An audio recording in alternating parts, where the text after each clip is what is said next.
Bonsoir à toutes et tous. Vous êtes près de 500. Vous êtes partout en France, sans doute au-delà. Vous venez de voir un film extraordinaire, un film touchant, perturbant, un film qui, je regardais le chat il y a un instant, suscite dès sa projection des commentaires, des réactions. J'ai envie de rapporter le propos il y a quelques instants de Soumia qui dit « J'ai les larmes aux yeux, je ne sais même pas expliquer pourquoi, en tout cas ça m'a grave touché ». Et puis plein de bravos, plein de remerciements, et puis déjà des échanges sur l'hypersexualisation, des échanges sur ce à quoi le film fait référence, ce qu'il met en lumière, ce qu'il touche. Donc vous avez la chance de pouvoir en parler ce soir avec la réalisatrice du film, Maïmouna Doucouré, et d'en parler aussi avec Isabelle Giordano. Et c'est Isabelle Giordano qui va présenter Maïmouna. Isabelle, c'est à toi.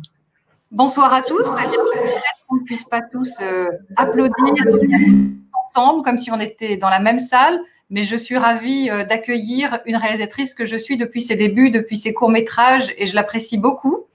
Et je voudrais démarrer, le temps que vous chauffiez un petit peu sur vos questions, par une première interrogation. Maïmouna, est-ce que ce film est le fruit d'une longue enquête? Bonsoir. Bonsoir, bonsoir à tous. Bonsoir Isabelle, merci de me faire cet honneur. Le fruit d'une longue enquête, oui, clairement. D'abord le fruit d'un spectacle. Tout a commencé lors d'un spectacle, lors duquel j'ai vu des petites filles de 11 ans qui dansaient sur une scène, vraiment comme dans un clip américain, de façon extrêmement lascive, suggestive. Et j'étais assez choquée par ce que je voyais, et donc j'ai décidé de m'intéresser à ces enfants, à ces jeunes filles. J'ai décidé de comprendre la façon dont elles construisaient leur féminité. Alors, pendant un an et demi, j'ai fait tout un travail de recherche, lors duquel j'ai arrêté dans la rue, dans les parcs, de nombreuses petites filles, au moins 150, qui m'ont vraiment raconté leurs histoires. Et j'ai vu à quel point c'était extrêmement difficile, surtout à l'heure des réseaux sociaux, à l'heure où on construit comme ça l'estime de soi via des likes et des followers, où les modèles qu'on a, c'est la télé-réalité, etc. Donc, voilà pourquoi j'ai trouvé nécessaire de raconter cette histoire au cinéma. On donne la parole tout de suite à la première question. Marc, c'est toi qui la relais? Des réactions avant les questions, un chamboulé génial, bravo, percutant, touchant, mais aussi écœurant. Donc des réactions qui sont fortes. Et les premières questions, donc Marie demande quel est le but, et elle ne l'écrit pas avec un grand L et un grand B, mais on sent quand même qu'elle aimerait savoir quelle est l'intention forte derrière ce film et ce qui vous a amené à le proposer, à le construire de cette façon. Alors, comme je disais tout à l'heure, c'est vraiment toutes ces observations sur le terrain qui m'ont amené à raconter cette histoire. C'est vrai que j'ai entendu beaucoup d'histoires et j'ai ressenti comme un sentiment d'urgence de raconter ces petites filles. J'ai fait ce film pour leur donner la parole parce qu'on est dans notre monde d'adultes. Les enfants, pour nous, on se dit évidemment le monde idéal, c'est des enfants qui jouent, qui se construisent à l'école, avec leurs copains, en famille, etc.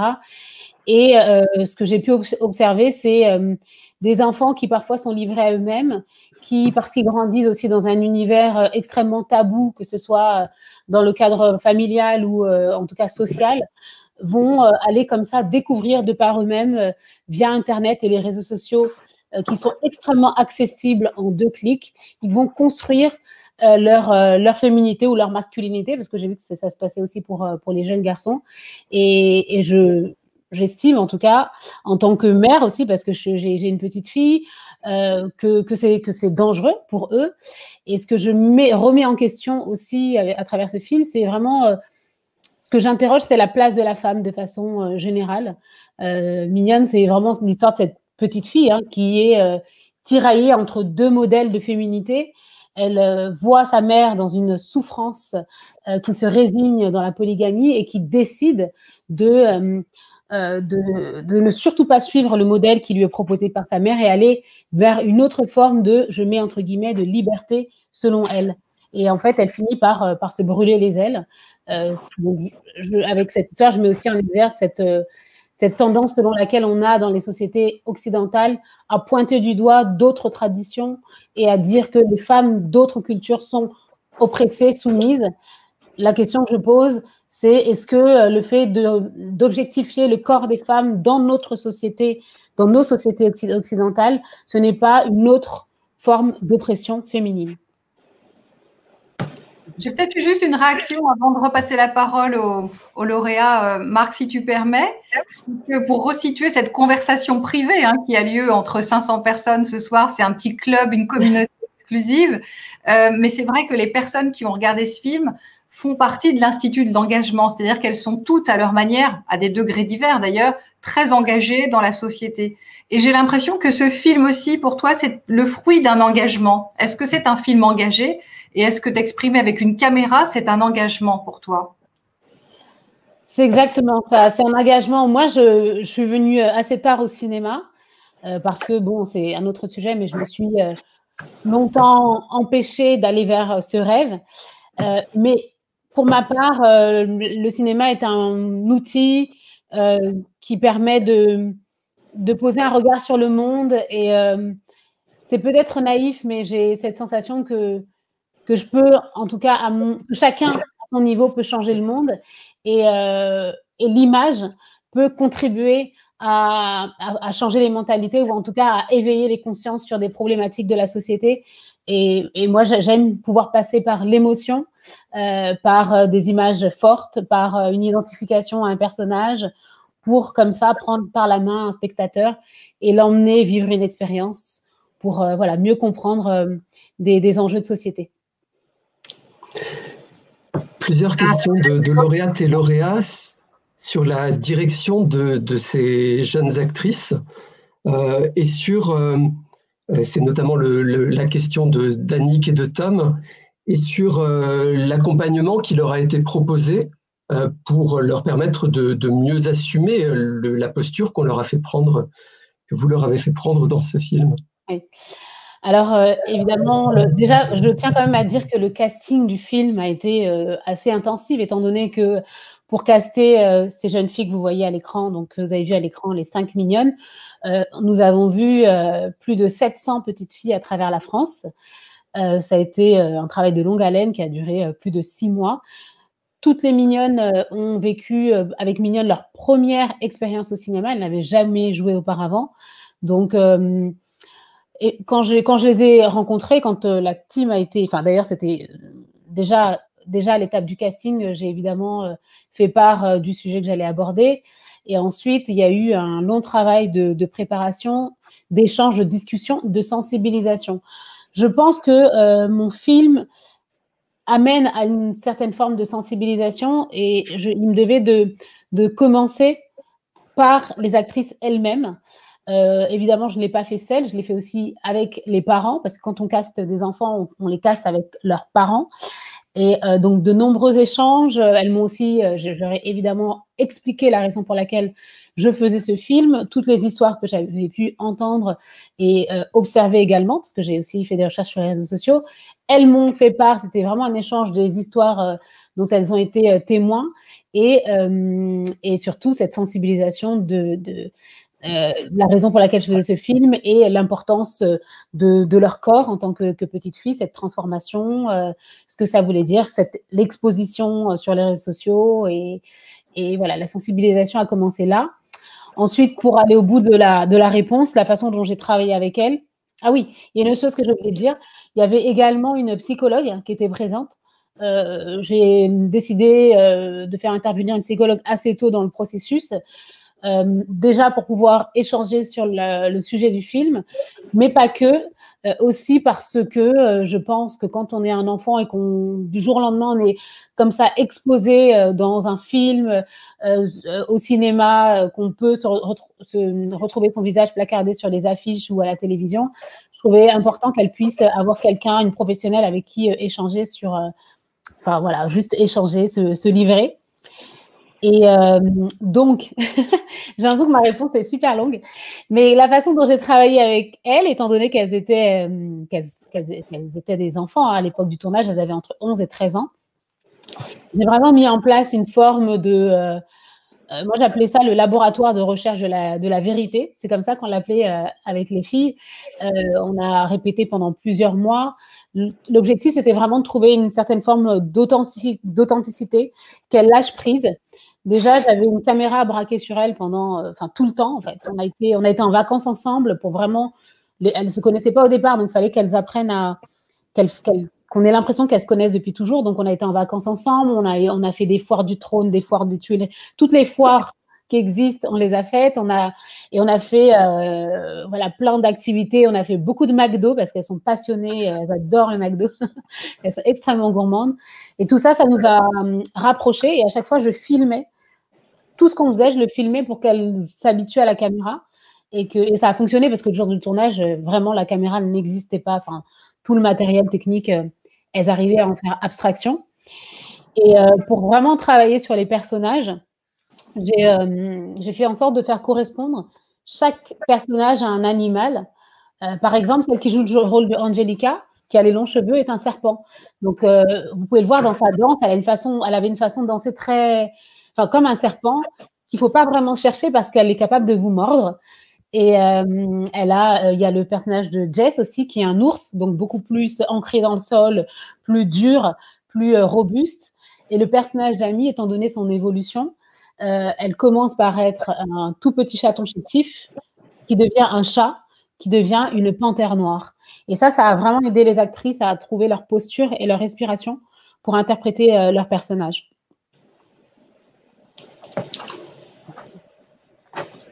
Je te laisse enchaîner. Oui, Bertie se demande si vous vous attendiez à autant de résonance, de relais, de débats, de controverses, de polémiques à la sortie du film, si vous vous y étiez préparé. Alors moi, j'espérais qu'il y ait un débat à la hauteur du sujet que j'aborde, parce que évidemment, c'est encore une fois un sujet qui me tient à cœur, que je pense être d'une importance capitale. J'espérais que, évidemment, le débat aille au-delà du film, que mon engagement aille au-delà du film. J'imaginais bien j'espérais que ça n'allait pas s'arrêter au film et que ça allait permettre de poser de façon sociétale ce débat pour trouver des solutions et protéger nos enfants. Évidemment, je ne m'attendais pas à ce qu'il y ait des maladresses ou en tout cas des incompréhensions au niveau du marketing et que les gens comprennent mon message à l'envers sans avoir vu le film. Voilà. Quelle est la plus intéressante des réactions que tu as pu entendre de la part d'un spectateur, d'une spectatrice ou d'un journaliste? Alors, c'est une réaction qui n'est pas vraiment… Enfin, j'ai deux anecdotes, elles ne sont pas très joyeuses, mais au final, je me dis que ça peut aider beaucoup de parents, notamment à lier, en tout cas à entamer un dialogue avec leur enfant, parce que ce sont des sujets qui sont, encore une fois, tellement tabous, on n'ose pas en parler, ou en tout cas, on se convainc que son enfant ne peut pas être exposé à toutes ces images. On se dit que ce n'est pas possible, ça n'existe pas, alors que le monde dans lequel on vit, malheureusement, est tout autre. J'ai par exemple une anecdote d'une mère qui est venue me voir à la fin d'une projection. Elle était avec sa petite fille de 9 ans et elle était en larmes, elle était bouleversée par le film, elle m'a remerciée d'avoir fait ce film. Par contre, elle m'a dit « Pourquoi vous ne l'avez pas fait avant ?» Et donc là, je lui dis, oui, ça prend du temps de faire un film. Et elle m'a dit, mais vous savez, moi, ma fille a 9 ans aujourd'hui. Quand elle avait 7 ans, elle était sur un réseau social dédié aux tout petits enfants. Et sur ce réseau social, un adulte, donc un homme adulte, lui a demandé de se déshabiller Et ma fille l'a fait. Je me suis rendu compte de tout ça plus tard et c'était trop tard. Elle me dit, donc évidemment, elle a été à la police, elle a porté plainte, etc. Et elle me dit, si j'avais vu votre film avant, ça ne serait jamais arrivé. Parce que j'aurais pris conscience de l'importance du dialogue, même très tôt. Et j'aurais expliqué à ma fille l'importance de son corps, le fait que son corps lui appartienne et que jamais personne n'a le droit de lui demander ce genre de choses et surtout pas sur les réseaux sociaux parce qu'aujourd'hui, c'est voilà. Donc, ça m'a beaucoup touchée, ce témoignage. Et bon, après, j'ai eu beaucoup de témoignages, oui, de parents, d'assistantes sociales, d'éducateurs aussi qui sont sur le terrain et qui voient des choses qui malheureusement vont bien au-delà de la simple exposition. Je dis simple parce que par rapport à ce qui est observé, ça va bien au-delà et qui sont désemparés parce qu'ils ont beaucoup trop de moyens. J'entends par là, par exemple, des histoires de prostitution infantile de petites filles qui ont 12 ans et qui sont livrées elles-mêmes, qui sont livrées à la prostitution et ils ne savent pas comment y faire face.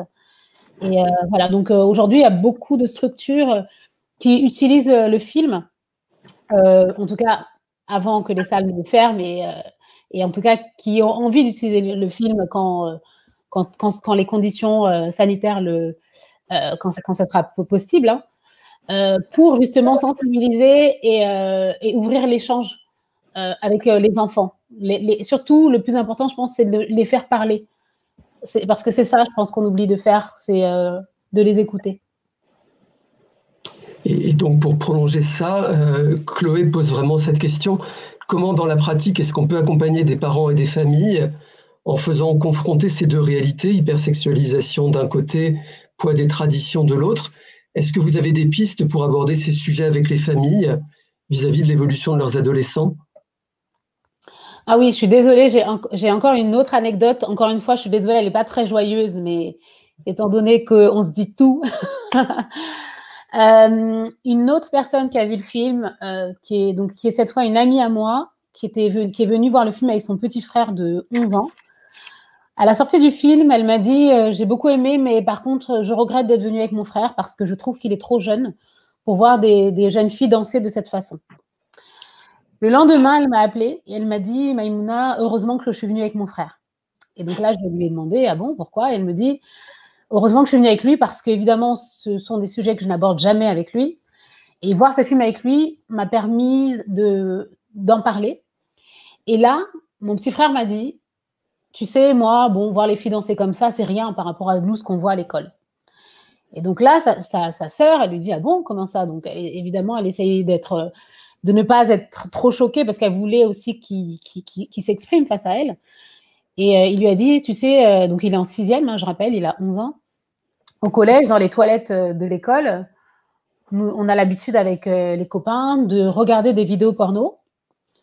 Et mes copains, moi je ne le fais pas, mais mes copains essayent de reproduire ce qu'ils voient sur les images. Et il dit à sa sœur, ne t'inquiète pas, moi juste je regarde, mais je ne le fais pas. Et il lui dit ça comme si il jouait aux cartes, quoi. Donc c'était tellement banal, elle en était extrêmement choquée et elle m'a dit, du coup elle m'a remerciée, elle m'a dit maintenant je sais que je peux le préparer à toutes ces questions et faire en sorte surtout, bon, elle ne savait pas s'il fallait qu'elle le croie ou pas, mais en tout cas elle savait qu'elle allait pouvoir elle être au front pour préparer son frère sur toutes ces questions extrêmement importantes.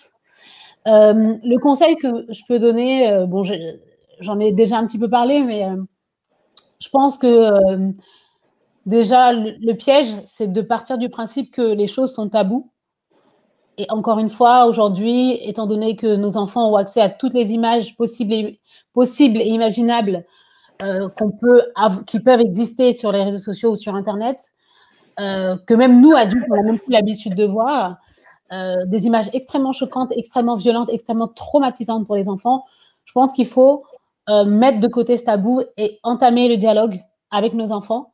Prendre le temps, encore une fois, ça je l'avais tout à l'heure, de les écouter et de partir du principe en fait que ce sont des êtres intelligents qui peuvent comprendre ce que ça veut dire. Moi, je suis partisane de l'éveil de l'esprit critique aussi. C'est aussi regarder un compte Instagram, par exemple, avec un enfant et lui dire voilà, cette fille-là, on voit qu'elle est suivie, parce que ça, c'est aussi une chose que j'ai pu observer, une fille très jeune.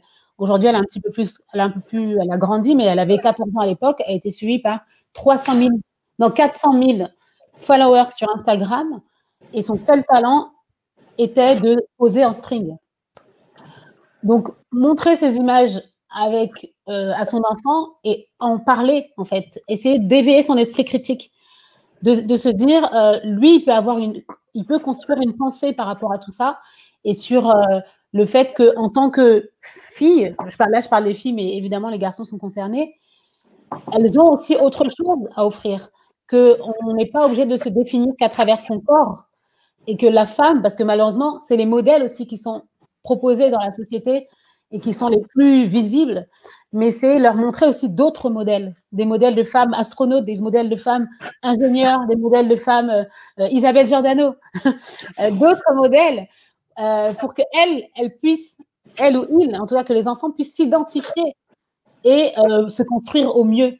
Voilà, se dire qu'on peut atteindre le succès, ou en tout cas en tout cas être aimé ou se construire à travers autre chose que le corps, l'intellect, la création et plein d'autres choses très riches pour son humanité, quoi. Il se passe un truc complètement dingue. Il y a tellement de questions, tellement de réactions que je n'arrive pas à suivre. Et en plus, les lauréates et les lauréats m'envoient des messages sur WhatsApp et sur Messenger, parce que le chat ne suffit pas. Je vais prendre la question de Khadijatou qui change complètement d'angle. Elle aimerait que vous développiez sur la manière dont vous représentez les cheveux tout au long du film, le cheveu qu'on couvre, le cheveu qu'on repasse, le cheveu qu'on lâche pour se libérer. Je vais le raconter, enfin en tout cas je vais en parler à travers une anecdote. Dans le film, vous voyez une séquence où mon personnage est censé être la reine du monde parce qu'elle marche avec des cheveux afro, elle est arrivée à une certaine transformation et elle marche pleine d'assurance pour être vue, pour être aimée et vraiment dans une grande confiance en elle. Lorsque j'ai tourné cette séquence, mon actrice à l'époque du tournage, donc Fatia Youssouf, elle avait 12 ans. Et quand je lui ai dit, voilà, là, tu dois être la plus belle, c'est là où tu es vraiment à ton max. Quand je lui ai dit, je veux que tu aies les cheveux afro, elle a pleuré. Elle a vraiment pleuré. Elle m'a dit, mais Maïmouna, c'est comme ça que je me réveille le matin. Elle dit, là, c'est pas beau, quoi. Ça peut pas être beau d'avoir des cheveux comme ça. Et donc, là, évidemment, le plateau était prêt, tout le monde nous attendait, etc. Donc, fallait que je trouve les mots, fallait que je lui explique à quel point, en tant que réalisatrice, c'était important pour moi, réalisatrice noire, femme noire, c'était important pour moi que je raconte mon personnage avec des cheveux afro au moment où elle est censée être la plus jolie. Je lui ai dit, j'aurais pu te lisser les cheveux, te mettre une perruque, j'aurais pu, mais symboliquement, c'est extrêmement fort que je te raconte avec tes cheveux naturels. Et ce jour-là, je lui ai parlé de Beyoncé. Je lui ai dit, je vais raconter Beyoncé, le Super Bowl où elle est arrivée avec toutes ces danseuses qui avaient des cheveux afro. Et après ça, il y a eu toute une histoire sur plein d'articles de presse qui titraient le jour où les gens ont découvert que Beyoncé était noire.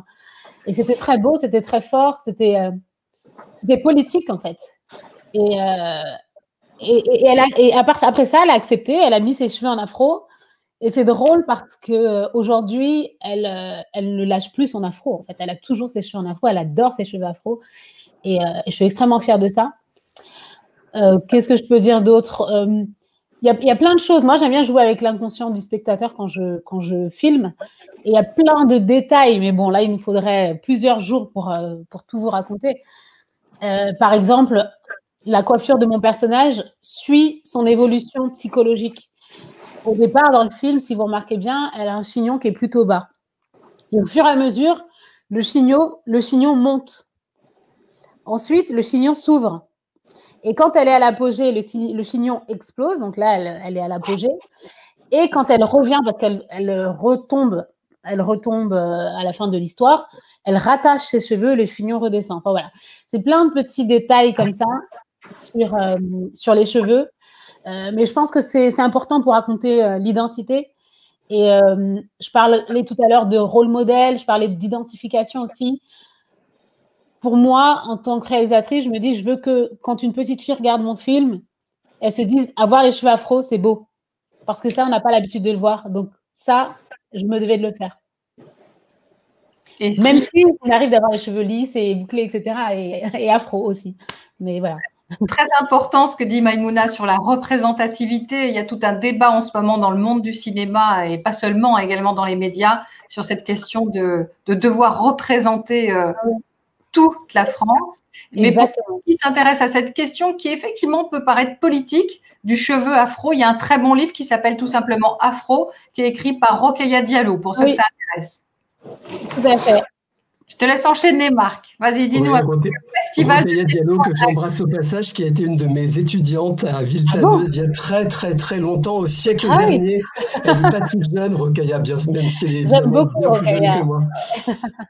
Il y a une lauréate qui ne dit pas son prénom, mais qui écrit « Merci aussi d'avoir souligné cet instant ambigu que sont nos premières règles et cette incompréhension face aux félicitations qu'on reçoit, car, entre guillemets, on devient femme. » Je vous laisse répondre, mais c'est le paradoxe et la pression que peuvent subir aussi les jeunes filles. Parce que, en tout cas, mon personnage principal, tout le monde lui dit qu'elle est une femme. Traditionnellement, on la pousse à grandir trop vite. Au niveau aussi de la société, on la tire vers justement cette féminité, mais qui n'est pas encore de son âge. Et c'est vraiment l'histoire de cette petite fille qui va essayer de tout simplement apprendre à se connaître et surtout comprendre qu'elle a le temps de grandir. C'est pour ça qu'à la fin, j'ai décidé qu'elle saute à la corde à sauter, parce qu'elle a le temps de grandir pour justement se construire et choisir la femme qu'elle a vraiment envie de devenir. Tu as d'autres questions, Marc? Oui, plein. Et là, pas une question, mais une réaction. Alors, il y a plusieurs lauréats sénégalais. Je sais qu'il y en a au moins un qui est actuellement à Dakar. Je ne sais pas si c'est lui. Je viens à Dakar la semaine prochaine. Je viens à Dakar la semaine prochaine présenter Mignonne. Peut-être que vous pourrez croiser Amadou, et Amadou, si c'est lui, mais c'est peut-être un autre, écrit « Je suis fier d'être humain, noir, sénégalais, de par ton intelligence et par ton courage, de montrer la vérité de ce qui se passe réellement, de par l'acceptation forcée des coépouses, de par la naïveté des jeunes filles, de par la bienveillance que on doit faire face et qu'on loupe bizarrement. » Oui, finalement, cette histoire, c'est une part de moi. C'est aussi la petite fille que j'étais que je raconte à travers cette histoire. Au-delà de tout l'aspect sociétal, c'est la petite fille, c'est la petite Maïmouna à 11 ans qui observait toutes les injustices que pouvaient vivre les femmes et qui était complètement impuissante, qui très tôt a vu que les femmes et les hommes n'avaient pas les mêmes droits, malgré ce qui est écrit sur le papier ou en tout cas sur le drapeau. Et je pense que j'ai gardé d'une certaine façon cette rage en moi et qu'aujourd'hui, je suis extrêmement soulagée de pouvoir l'utiliser dans la création. Et d'une certaine façon, moi, ça, je vous le dis parce que on ne sait jamais, peut-être que vous ne savez pas, mais j'ai grandi dans une famille polygame, donc avec 2 mamans, un papa, et évidemment que ce n'était pas toujours simple. En plus, c'est un cadre familial que j'ai beaucoup observé dans le voisinage, dans la famille, etc. Et c'est toujours les femmes qui doivent... Il y a un mot dans ma langue qui explique tout ça, cette notion de devoir encaisser, supporter tout ce qu'on nous met sur le dos. Et ce mot-là, c'est mouni. Et c'est les femmes qui doivent mouni, toujours, encore et toujours.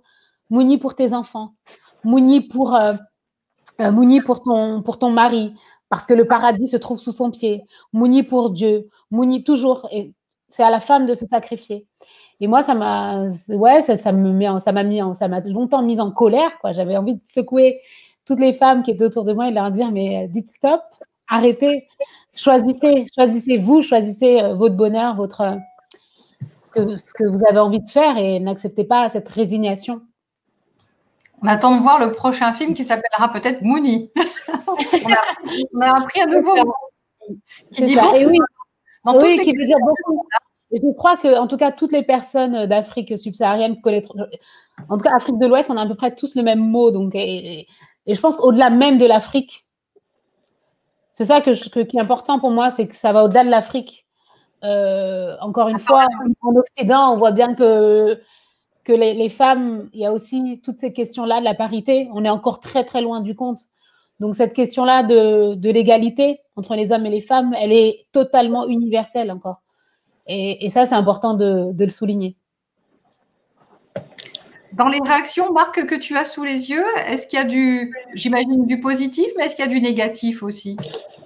Alors, je ne sais pas ce que négatif veut dire. Il y a beaucoup d'interrogations sur la représentation de l'hypersexualité et d'interrogations sur est-ce que finalement la représenter fait le jeu de l'hypersexualisation et ne fait que abonder dans cette dérive, ou bien d'autres qui disent est-ce que la polémique autour de ce film n'est pas hypocrite? J'ai l'impression que la représentation d'une réalité dérange plus certains que la réalité elle-même. Et c'est intéressant de voir qu'on retrouve ces deux dimensions dans les questions et avec des lauréates et des lauréats qui se répondent entre eux. Alors moi, si je peux me permettre de répondre,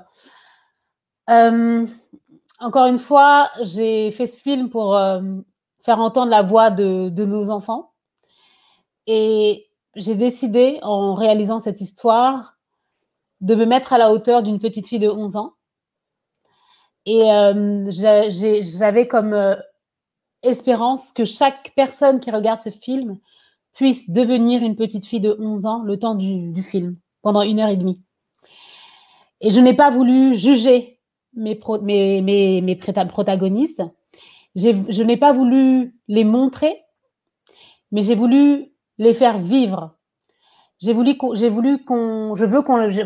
les vive, qu'on vive leur expérience. Et la façon dont j'ai filmé la danse, et d'ailleurs tout ce qui se passe dans le film, parce que comme on peut voir, on voit le film à travers son regard, donc tout a été pensé en fonction, encore une fois, de l'état émotionnel de mon personnage principal. Quand au début du film, on voit que tout est très coloré, très lumineux, c'est parce que c'est la façon dont elle perçoit le monde. C'est parce que elle est dans un monde arc-en-ciel. Et au fur et à mesure de l'histoire, on voit que ça s'obscurcit, les couloirs, surtout chez elle, se rétrécissent. C'est parce que c'est comme ça qu'elle se sent intérieurement. Donc, toute la direction artistique du film a été pensée en fonction de son état émotionnel. Et la danse, j'ai décidé de choisir la danse pour raconter cet âge, parce que c'est un âge où le corps est extrêmement important, où le corps se transforme trop vite parfois pas assez vite, et c'est également violent. Je vous dis ça parce que j'ai vu des petites filles qui mettaient déjà à 8 ans, qui mettaient des culottes rembourrées parce qu'elles n'avaient pas assez de fesses, elles en étaient extrêmement complexées. Ça, c'était pendant mon enquête, par exemple. Et donc, je trouvais intéressant d'utiliser la danse, au-delà, évidemment, du fait que j'ai vu des filles danser, c'est ce qui m'a inspirée, mais c'est un moyen d'expression. Et mes personnages, en tout cas mon personnage principal, utilise la danse comme moyen de libération. Comme moyen de libération de son corps, de son esprit, et comme moyen de rébellion par rapport à tout ce qui lui est inculqué par sa mère. Et il est important pour moi d'être fidèle à la façon dont elle vivait cette danse, d'être fidèle à la façon dont elle exposait cette danse, parce que ce qu'il ne faut pas oublier, c'est que ce sont des petites filles qui d'abord se filment, dansent pour se filmer, pour exposer sur les réseaux sociaux, et ensuite cherchent à avoir des likes. Et je pense que ça n'aurait pas été, je n'aurais pas été fidèle à mon personnage si tout à coup j'avais cadré l'image sur le visage en demandant aux spectateurs d'imaginer qu'elles sont en train de danser. Donc encore une fois, c'est un peu, excusez-moi, je ne veux pas être insultante, pas du tout, mais l'expression qui dit, d'une certaine façon, j'ai envie de dire, je montre la lune, alors s'il vous plaît, ne regardez pas mon doigt. Je n'ai pas inventé l'hypersexualisation. Je la raconte pour qu'on se pose ensemble la question dans la société. Et puis, c'est la grande question du cinéma, c'est montrer et dénoncer. Est-ce qu'on montre ce qu'on dénonce? Ça fait voilà, plus de 100 ans que les cinéastes tournent autour de cette question. Alors, une question autour du cinéma. Ce film m'a fait penser, disait à Bande de filles, notamment la scène de lutte où Amy est déshabillée, apparaît en culotte. Est-ce que vous souhaitiez y faire référence? Est-ce que vous avez eu envie de faire référence à d'autres films? Est-ce que vous l'avez fait? Alors, moi, vous n'êtes pas la première personne à comparer le film à Bande de filles.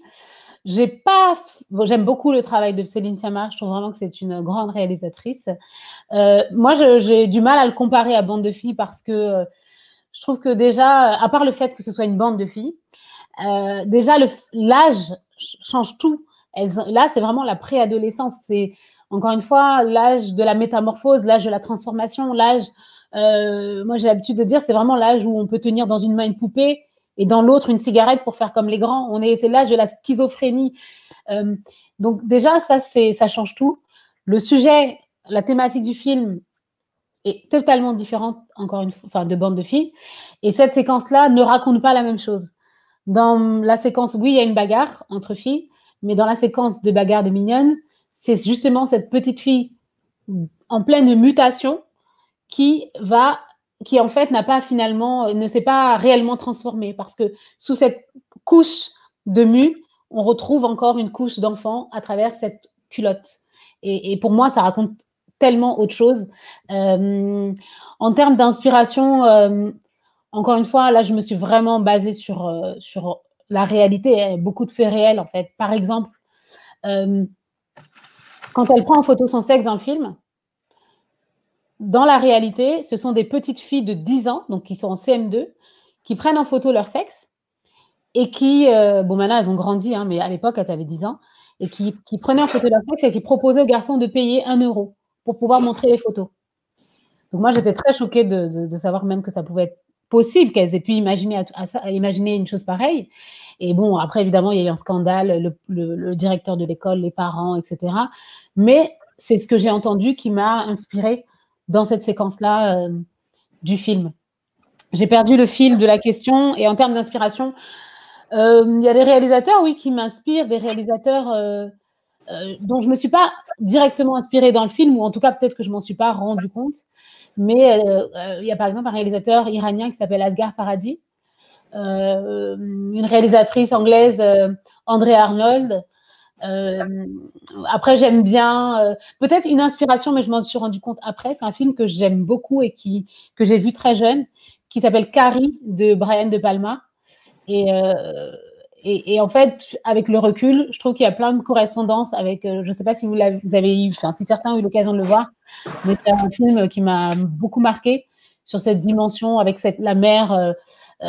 Avec la religion, et puis du coup c'est une jeune fille qui a ses règles, et puis comment elle est rejetée d'un groupe, et comment après il y a une dimension fantastique dans le film.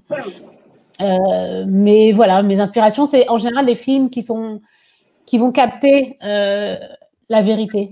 Moi, c'est ce qui me plaît en tout cas, c'est d'essayer de faire en sorte qu'on oublie qu'on regarde un film et qu'on soit juste, encore une fois, avec les personnages.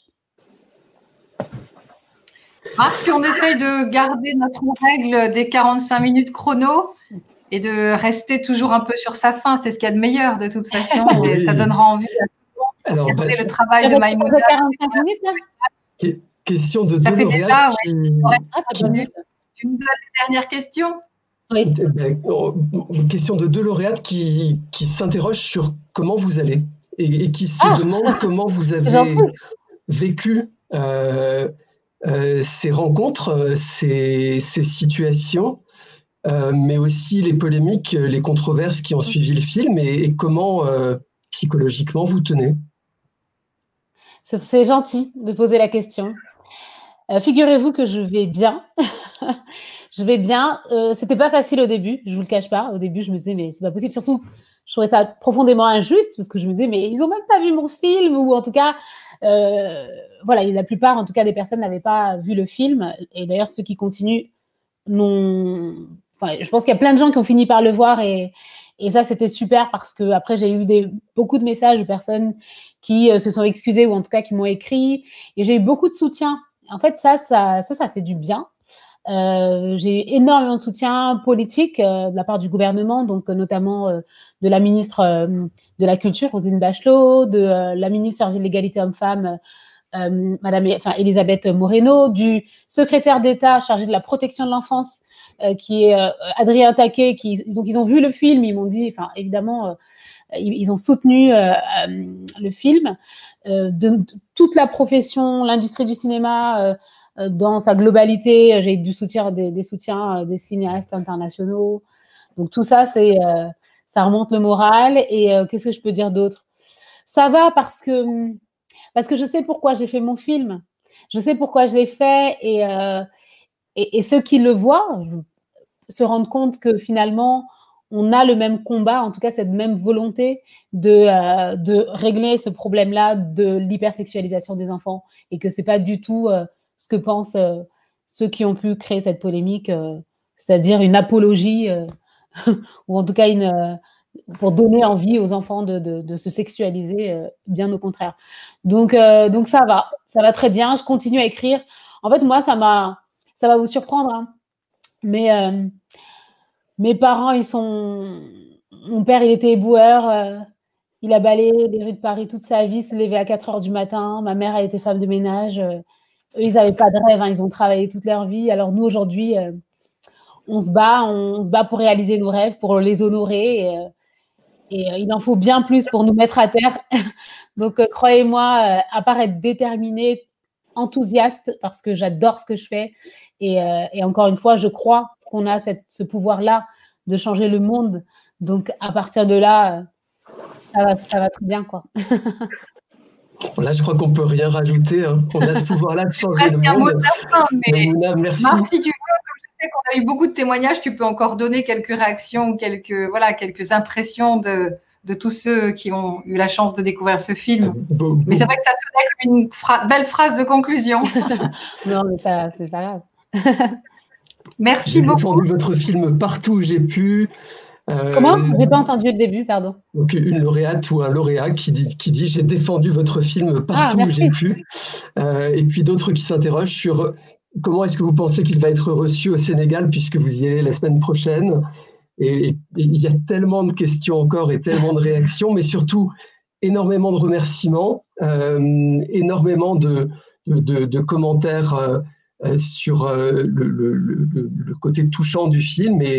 Et je crois que les lauréates et les lauréats vont repartir avec l'envie d'en parler, j'espère d'en parler entre eux. Évidemment, c'est compliqué dans cette période de confinement, mais on a là aussi les réseaux sociaux qui nous permettent d'échanger. Exactement. On a le téléphone. Et donc, rappelez-vous, les films, ils vivent par celles et ceux qui les font, évidemment. Ils vivent aussi par ceux qui les voient et qui en parlent autour d'eux. Donc, parler de Mignonne, parler de Maïmouna Doucouré, parler d'Isabelle Giordano et de la façon dont elle fait vivre le cinéma avec son association Cinéma pour tous. Voilà, vive le cinéma, vive les débats. Maïmouna, merci énormément. Et je me permets juste de rajouter une chose, si vous avez envie, en tout cas, si vous avez aimé le film et que vous avez envie de nous soutenir, enfin de me soutenir, n'hésitez pas à le noter sur Allociné. C'est un petit coup de pouce. Là, vous êtes 500, ça peut être pas mal. J'en profite. Et puis, je suis présente sur les réseaux sociaux, sur Instagram notamment, et je vous raconterai du coup au Sénégal comment ça s'est passé. Je vous ferai des petites stories pour vous raconter. On va suivre tout ça. En tout cas, merci à tous ceux qui ont assisté à cette projection exceptionnelle. Merci Marc et un grand merci à Maïmouna Doucouré d'avoir été disponible pendant presque 1 heure pour discuter avec tout le monde. On va poursuivre la conversation. On a vu une très belle histoire avec Mignonne et ensuite Maïmouna nous a raconté 1000 histoires. Donc, on va s'endormir avec toutes ces histoires incroyables qui nous font réfléchir, qui nous ont émus mais qui nous font réfléchir aussi. Donc, merci à Maïmouna. Merci à vous. Merci à vous tous. Les 500 personnes. Merci Marc, merci Isabelle, c'était un plaisir et j'espère qu'on aura l'occasion de se rencontrer en vrai et Isabelle se revoir. Mais oui, beaucoup. On va te faire un petit résumé des principales questions, réactions. D'accord, avec plaisir. Et 2 tout petits mots pour les lauréates et les lauréats. Donc d'abord, vous le savez, vous êtes belles et vous êtes beaux. avec afro, avec pas d'afro, et vous êtes belle et vous êtes beau, et assumez-le et portez-le fièrement. Et puis rendez-vous la semaine prochaine pour une conférence débat cette fois avec Frédéric Worms, et on va parler de sidération et de résistance. Voilà, Maïmouna, Isabelle, Quel joli programme. Un immense merci. Merci à vous, à très bientôt. Merci. À bientôt. Au revoir.